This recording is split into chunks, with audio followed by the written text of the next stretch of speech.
애청자 여러분, 한 주간 평안하셨습니까? 오늘도 호세아 강의 31번째 시간입니다. 오늘은 호세아 7장 14절 16절 말씀을 봉독해 드립니다. 그들의 침상에서 울부짖을 때에도 그들은 전심으로 내게 부르짖지 아니하였도다. 그들은 곡식과 포도주를 위하여 모여서 나를 대적하여 반역하는도다. 내가 그들의 팔을 잡아서 힘을 주었으나 그들은 나를 대적하여 악을 꾀하는도다. 그들이 돌아오나 지극히 높으신 분에게로 가지 아니하였는도다. 그들은 속이는 활과 같으니 그들의 고관들은 그들의 혀의 사나움으로 인하여 칼에 쓰러지리로다. 이것이 이집트 땅에서 그들의 조롱거리가 되리라. 아멘. 자, 애청자 여러분, 오늘은 거짓 선지자들의 거짓 환상과 예언에 대해서 말씀을 드립니다. 소대지로는 칼과 기근으로 소멸될 거짓 선지자들에 대해서 다루어 나가겠습니다. 자, 여러분, 오늘 이 호세아 7장 강해를 통하여 큰 은혜가 있기를 기원합니다. 7장 강해 오늘 마지막 시간이죠. 성령 충만 안에서 기도로 말씀으로 복된 시간, 주님 만나는 시간 되시기를 거듭 축복합니다. 자, 14절 넘어가 보면 그들의 침상에서 울부짖을 때라고 했습니다. 그들은 혹 입술로는 여호와를 불렀을지 몰라도 지난 시간에도 언급해 드렸듯이 그들의 마음은 진실이 없다고 했습니다. 마음에 없는 하나님을 불렀다고 했어요. 마음에 없는 하나님. 마음에도 없으면서 하나님을 불렀어요. 이스라엘은 바로 그들의 이 행위는 자신들의 인간적 욕구를 충족시키기 위해서 그런 것에 불과했음을 볼 수 있습니다. 그것마저도 진실이 없는 헛된 마음에도 없는 입버릇처럼 중얼거렸다라는 것을 알 수 있잖아요. 그들은 진정한 구원을 위하여 여호와를 하나님을 부르지 않았다라는 것을 여기서 보여주고 있는 거죠. 그들은 다만 침상에서 슬피 부르짖을 뿐이죠. 그것을 구원을 위한 부르짖음, 자크 부르짖음이 그게 아니라 자기들에게 닥친 불행과 재난 속에서 낙심 가운데 슬퍼하며 울부짖는 것. 얄랄 그러죠. 이것을 얄랄에 불과했던 거죠. 이러한 부르짖음은 신앙의 증거가 되질 않으며 단지 불신앙과 욕망의 표현에 불과합니다. 욕망의 표현에 불과하다. 이런 까닭에 말세가 되면 자신에게 닥쳐올 고통과 불행과 재난, 게다가 대환란이 닥쳐온다면, 아니 이런 날이 오기 전에 정신을 가다듬고 깨달아야 되지 않겠어요? 그런 날이 도래하기 전에 회개하고 주님 앞에 나와야, 그리고 주님께 매달리는 그런 결단이 있다면 이것은 정말 다행이라 하겠지만은 꼭 다행인 일인데, 그러나 현실적으로 더 악해진다라고 여기 본문은 가르치고 있습니다. 디모데후서 3장에서 말세의 사람들이 고통을 당하고 자기를 사랑한다고 했죠. 디모데후서 3장 1절 5절까지 보면 또 이것을 알라. 마지막 날들에 아주 어려운 때가 오리라. 그 사람들이 자기를 사랑하고 돈을 사랑하며 자긍하고 교만하며 무정하고 하회하지 아니하며 모함하고 철저하지 못하며 사납고 선한 것을 좋아하지 아니하며 배반하고 분별이 없으며 자만하고 쾌락을 사랑하는 것이 하나님을 사랑하는 것보다 더하며 경건의 모양은 있으나 경건의 능력은 부인하리니 이런 자들에게서 돌아서라 그랬습니다. 돌아서라. 위에서 말씀을 보았듯이 말세에 고통하는 때가 오는데 사람들은 자기를 사랑한다고 했어요. 그리고 돈을 사랑하는 것. 자긍하다 그랬어요. 자긍하며 그랬어요. 스스로 자랑할 긍자죠. 자긍한다. 그리고 교만하고 회방하고 즉 남의 일에 헐뜯고 꾸짖고 방해하는 거죠. 부모를 거역합니다. 감사가 없습니다. 거룩하지 않습니다. 무정하다고 그랬습니다. 원통함을 풀지 않는다고 그랬습니다. 참수한다 그랬어요. 즉 간악한 말로 남을 헐뜯고 무지한 사람을 죄인 취급하고 윗사람에게 고해바치는 이 아주 못된 행동, 못된 행위, 이건 아주 독한 짓들입니다.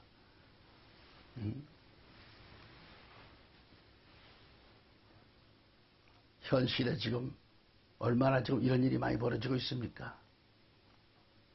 절제가 없다고 그랬어요. 사납다고 그랬고요.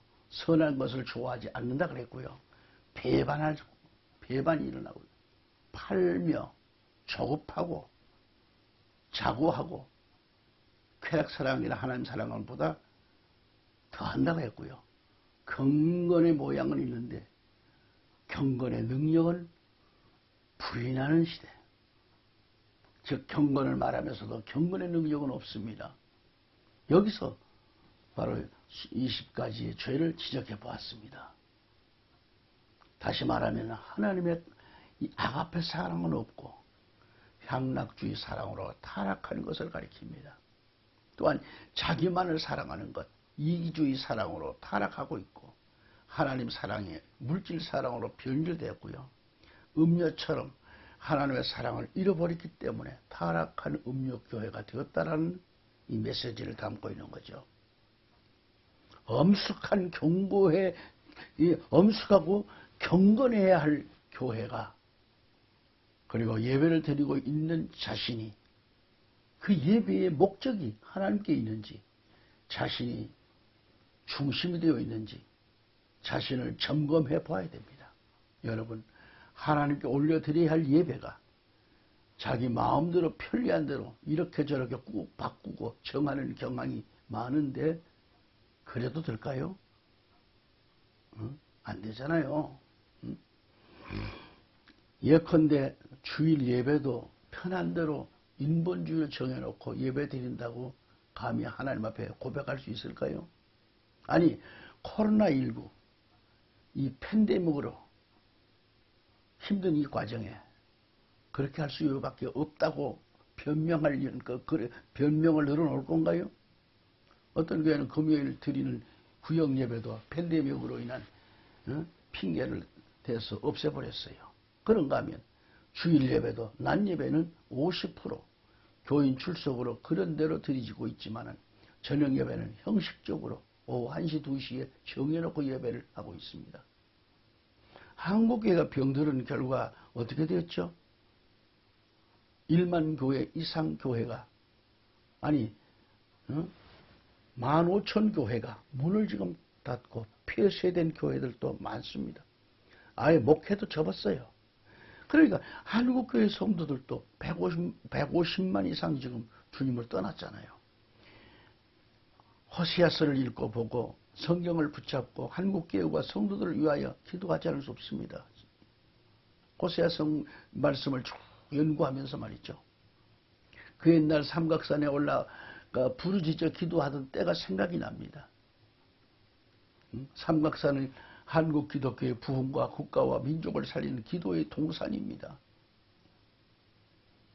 그곳에는 비가 오나 눈이 오나 삼각산 숲속과 바위 위에서 곳곳에서 배를 움켜잡고 주야 주여 허리가 끊어지는 듯 부르짖는 그런 통성기도 소리가 하나님의 보좌를 움직이듯이 통곡의 기도 소리가 서울을 물론 전 국토를 진동시키는 듯 대단한 역사였습니다. 우리 영광교회 조광수 목사님도 삼각산 출신이에요.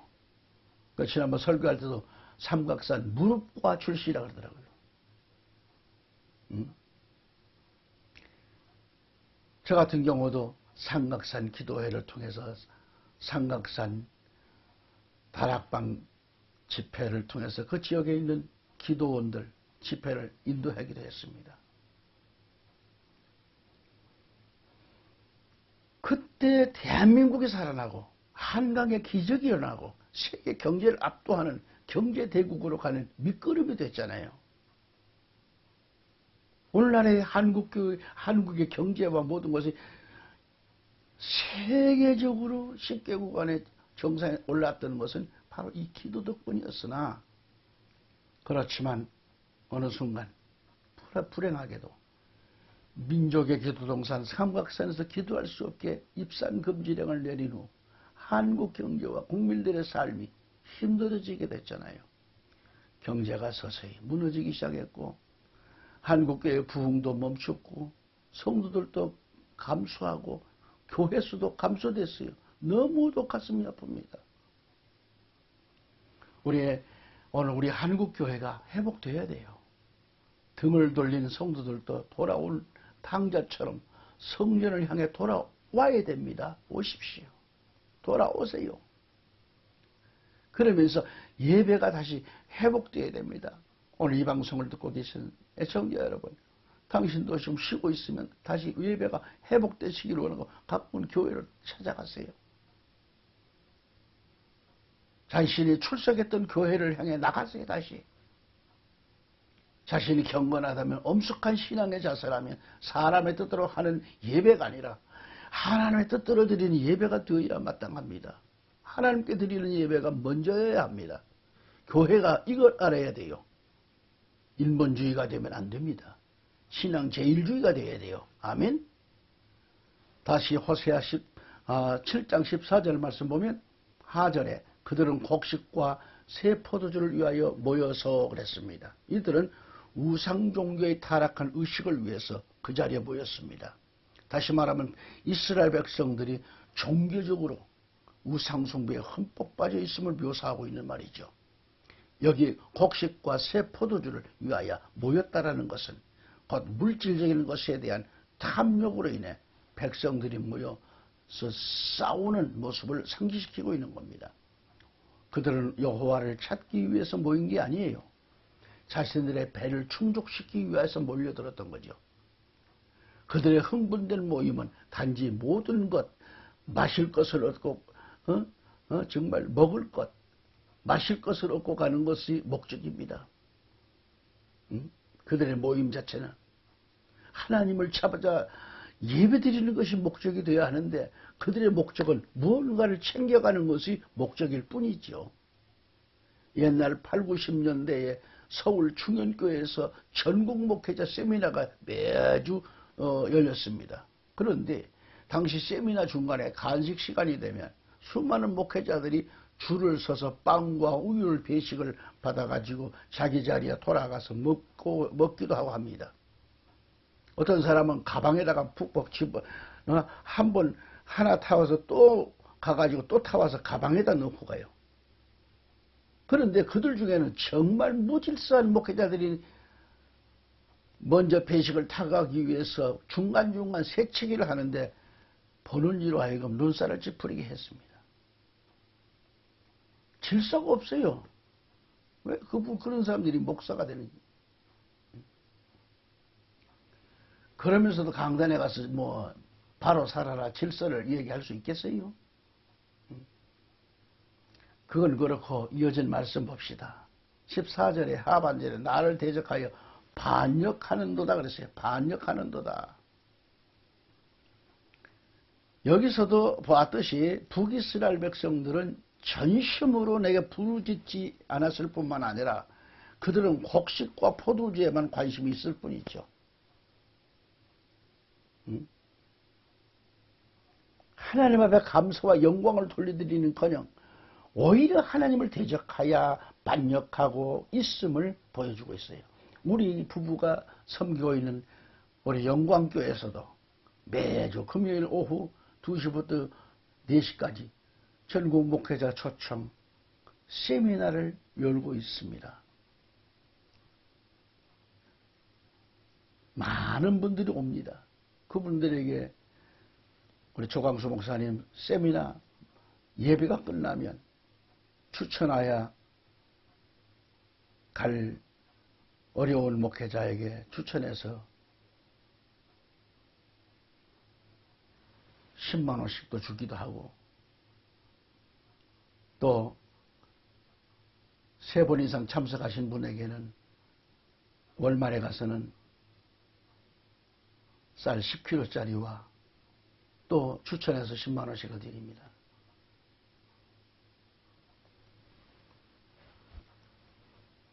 그래서 많이 올 때는 200여 명 가까이 와요.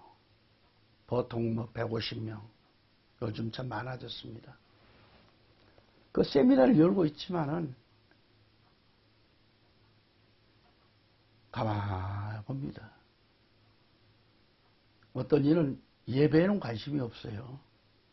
휴대폰 켜놓고 문자 날리고, 말씀에는 관심이 없고 폰 벨이 울리면 전화 받고 예배 시간에 들럭거리는 그런 무질서한 목회자가 있음을 보았습니다. 아무리 예배를 통해 말씀을 전하고 있지만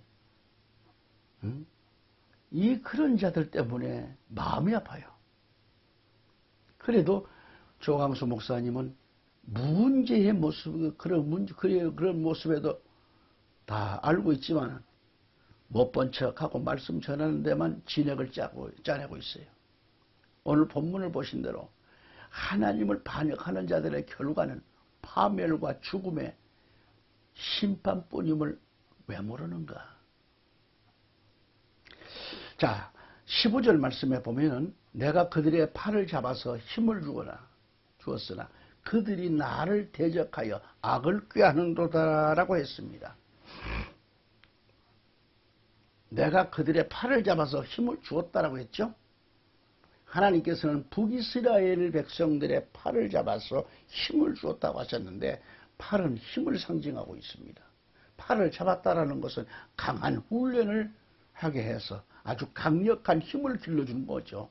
이렇게 강하게 훈련을 통해서 하나님은 북이스라엘 백성들이 경제적, 군사적으로 강국으로 만들어 주셨습니다.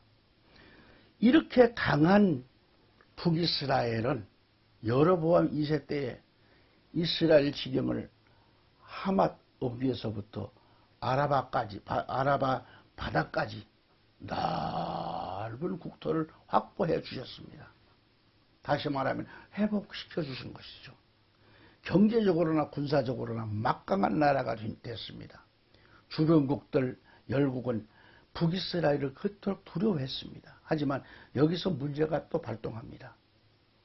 하나님께서 이토록 잘 살도록 부강한 나라로 회복시켜 주셨지만 북이스라엘 백성들은 이 놀라운 하나님의 은혜를 또 저버립니다.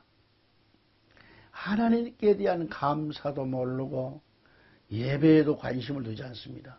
게다가 하나님의 말씀을 저버리고 타락되고 급기야 우상을 숭배하게 되고 그들의 범죄 행위는 날로 심각해졌어요. 우상 숭배에 빠져 잘못된 우상 종교의 힘만 믿고 교만하며 방자에 행했던 거죠. 그리고 본문에 그들은 나를 대적하여 악을 꾀하는도라고 했듯이 그들의 범죄 행위는 단과 베델에 금송아지를 만들어 놓고 북이스라엘 백성들은 하나님이 아닌 금송아지에 경배했다라는 얘기죠. 그리고 북이스라엘은 이집트와 아수르에게 붙어가지고 외교를 해왔죠. 아수르와 이집트와 외교 관계를 맺어서 그들에게 도움을 또 요청합니다. 이것은 여호와를 반역한 범죄 행위죠. 이토록 타락하고 범죄한 북이스라엘 백성들을 멸하지 않으시고 하나님은 또 부르십니다. 호세아 강의를 하고 있지만 말씀을 읽으면서 시사하는 바가 참 많습니다. 오늘 본문 호세아 7장 16절에 그들이 돌아오나 지극히 높으신 분에게로 가지 아니하는도다. 그들은 쏘기는 활과 같으니 그들의 고관들은 그들의 혀의 사나움으로 인하여 칼에 쓰러지리로다. 이것이 이집트 땅에서 그들의 조롱거리가 되리라라고 했습니다. 예, 청자 여러분, 치료하시는 하나님을 만나라는 주제로 말씀을 선포하고 있는데, 그렇다면 치료하시는 하나님을 만나려면 어떻게 해야 할까요? 다시 본문 1절에서 하나님은 내가 이스라엘을 치유하려 했을 때라고 했잖아요.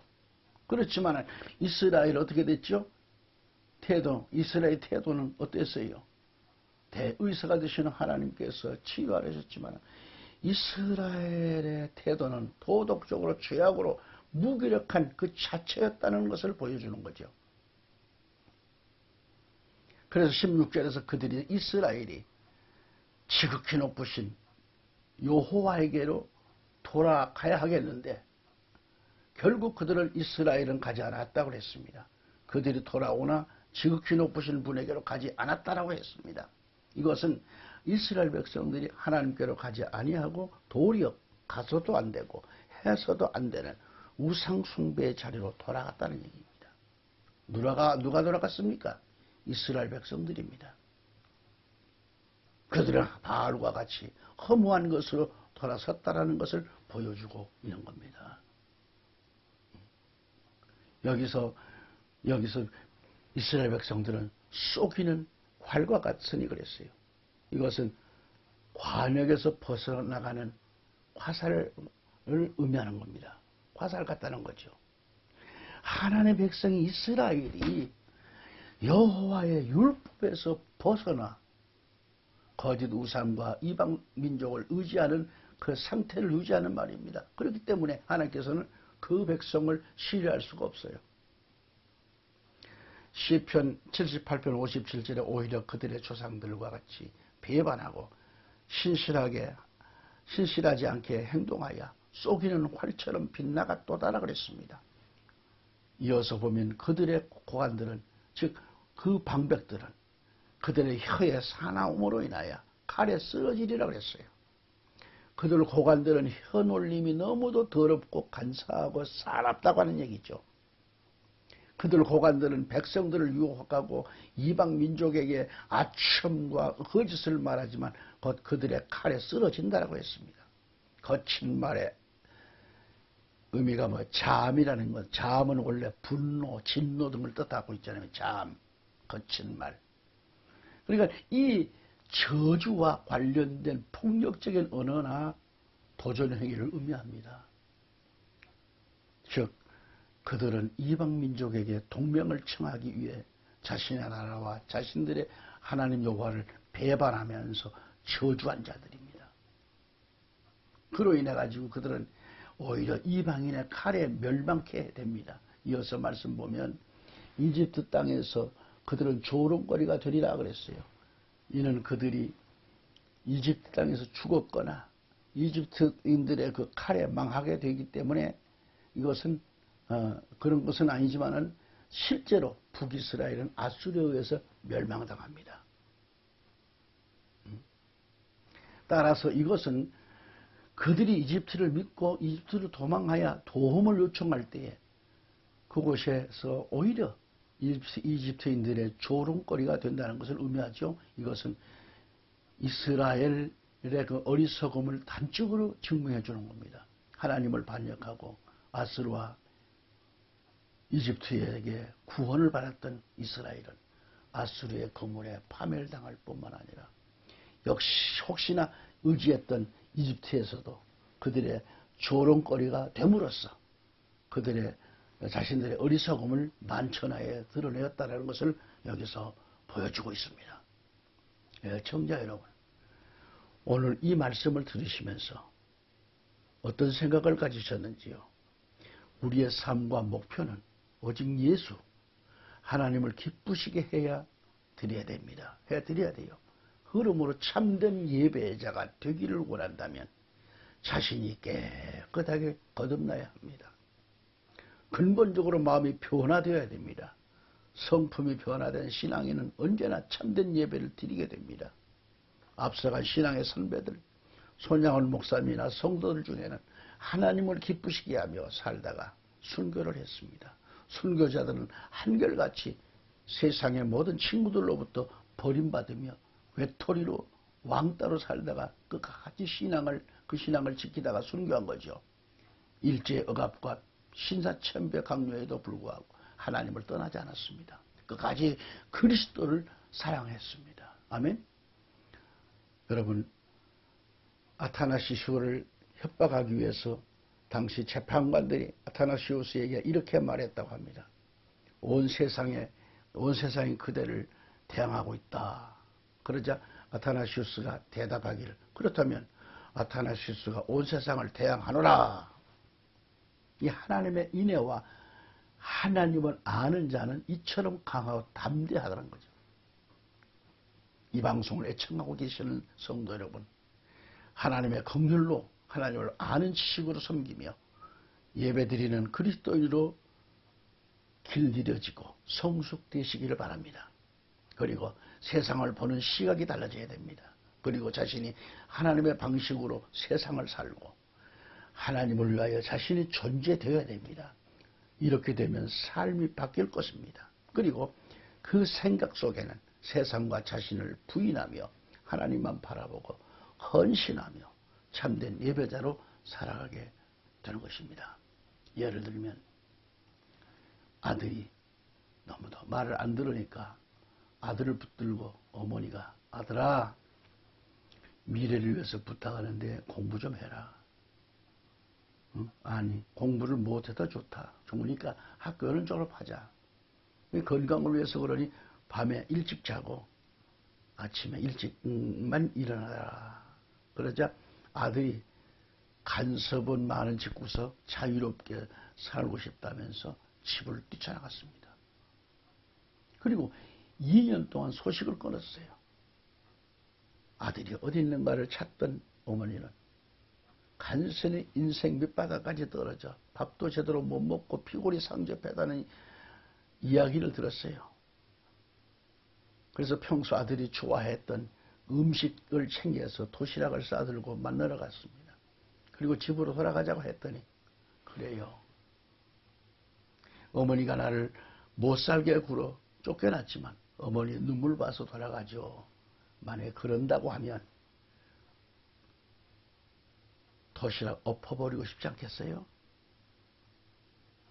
오늘 호세아를 생각해 본다면 아내인 그 고멜이 딴 남자의 눈에 맞아 집 떠난 고멜을 밖에 나가서 죽을 지경을 하고 고생을 하고 있을 그런 그걸 생각하고 찾아가서 다시 사랑하며 데려오려고 찾았지만 고멜은 생각하기를, 돌아가자. 내가 옛 남편에게 돌아가리라. 남편이 나를 쫓아내었으나 나를 다시 받아줄 것이다. 남편이 나를 찢고 때렸으나 다시 싸매어 주리라. 이러는 모양은 아닌지, 이건 회개가 아니지요. 이것은 영혼 없는 고백일 뿐이죠. 상투적인 말장난에 불과한 것뿐이죠. 오늘 말씀에 하나님께서는 이것저것 번제도 헌물도 필요하지 않습니다. 너희가 나를 아는 것을 더 원하였으나 라고 했습니다.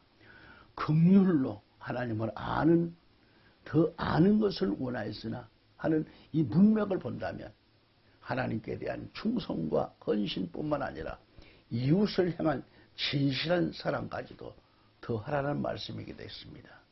만약 사랑과 진실 없이 위선적이고 공허한 제사와 번제를 드린다고 하면 그것은 하나님 앞에 가증스러울 일일 뿐인 겁니다. 하나님은 거짓된 의식과 허울 좋은 희생을 역겨울 정도로 미워하십니다. 사랑하는 성도 여러분, 애청자 여러분, 지금까지 호세아 7장 강해를 해왔습니다. 다음 시간에는 호세아 8장 강해로 여러분을 다시 찾아뵐 것입니다. 다음 시간까지 주님의 복주심이 가득하시기를 축복합니다. 감사합니다.